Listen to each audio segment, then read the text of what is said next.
सब कुछ खत्म हो गया। अब मैं तुम्हारे साथ जिंदगी भर बहुत खुश रहना चाहता हूँ। उम्मीद है मुझे उमर। ऐसा ही होगा क्योंकि अब हमारे दरमियान कोई रुकावट नहीं बची।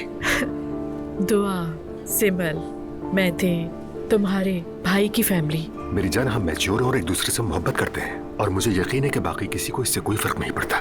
तुम ठीक कह रहे हो, मगर इस वक्त मेरी बेटी प्रेग्नेंट है। आई मीन वो भी ऐसी जो अपना घर छोड़ चुकी है, और अभी जो हालात हैं वो कुछ नाजुक है उमर। तो तुम क्या चाहती हो, क्या करें? एटलीस्ट हमें दुआ की डिलीवरी तक हम दोनों को रुकना ही पड़ेगा, अगर तुम्हें कोई ऑब्जेक्शन ना हो तो।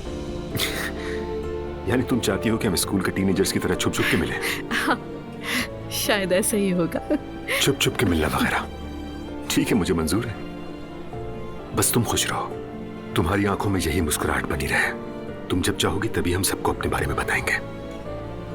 Thank you so much for understanding. मुझे तुम्हारा शुक्रगुजार होना चाहिए, वरना आज का दिन तो इतना बड़ा है कि मैं सेलिब्रेट करता, मगर वो मैथू को तो अब तक हमारी तलाक का भी नहीं मालूम। तुम पहले अपनी फैमिली के साथ वक्त गुजारो। वैसे भी मैं आज रात रेहान से मिलने वाली हूँ। लेकिन वो क्यों? बेटियों के बारे में बात करना चाहता है। दुआ के घर छोड़ने का सबसे ज्यादा असर उसी पर जो हुआ है।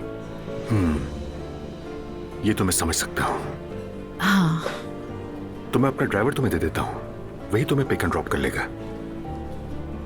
उमर, अभी मैंने तुमसे कहा है कि सब कुछ छुपा कर रखना होगा हमें। तुम ड्राइवर की बात कर रहे हो। थैंक यू, मैं चली जाऊंगी। चलो जैसे तुम चाहो।